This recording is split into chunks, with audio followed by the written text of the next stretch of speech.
Hi everyone, I'm Rebecca Hodskins, and I thought I'd touch a little bit on the Faith Harper case study. I was really touched by that story. I felt sorry for Faith and her children.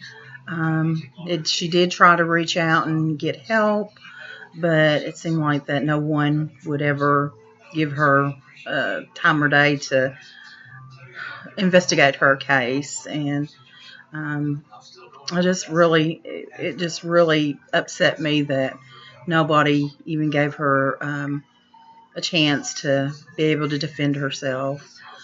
So I was just kind of curious about some facts or the statistics on immigrant women and domestic violence. So went in and did some research, and some of the facts that I found out is that in New York City, that they found that 51% of intimate partner homicide victims were foreign born, while 45% were born in the United States. So that just shows that our immigrant victims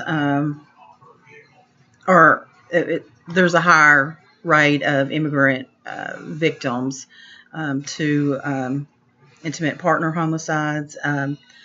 And then 48% of Latinas in one study reported that their partner's violence against them had increased since they immigrated to the United States. And of course, they probably thought that, once they were in their own country, that they held more power over them. So they just felt like they probably could do whatever they wanted. A survey of immigrant Korean women found that 60% had been battered by their husbands. That's, more than 50% of immigrant Korean women. That's just not right. That's such a high number. Married immigrant women experience higher levels of physical and sexual abuse than unmarried immigrant women.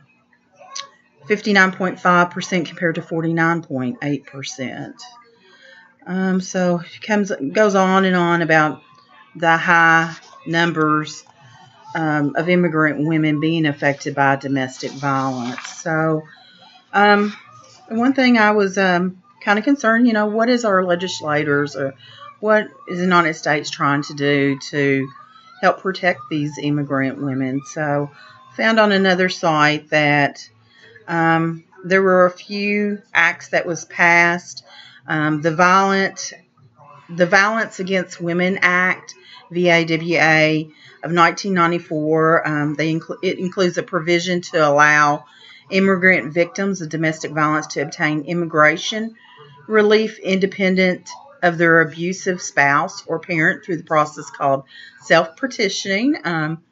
And the Battered Immigrant Women Protection Act of 2000 created new forms of immigrant relief for immigrant victims of violent crime, which is the U Visa.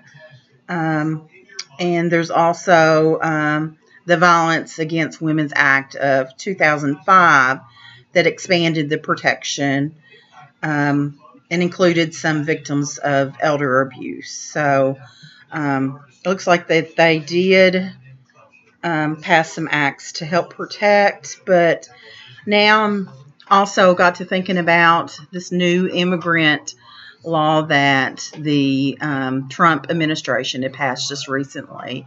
I'm just curious about how many of our immigrant women and men as well too are actually going to come forward to talk about domestic violence or intimate partner violence that may be occurring, because they're afraid that if they start reporting that they are going to be deported. So I'm just was curious about how that's going to affect our immigrant men and women on reporting. Are they going to just kind of not report and just bear the abuse that their partners are doing to them, or is they going to seek justice by telling someone, and then have that anxiety about having to leave this country or being deported, being separated from their children. I just can't help to just try to feel sorry for them. I mean, I'm trying to get away from it, but then, if you tell someone that it's going to cause you to lose everything that you have as well. So that just really bothers me that has happened in our government, and just really hoping that something is done to help those individuals that are being abused by their partners, and then not have the fear of being able to tell someone and be deported. I'm sorry. So, yeah, that was just some of my concerns, some things that I was thinking about with this case study. So, thank you.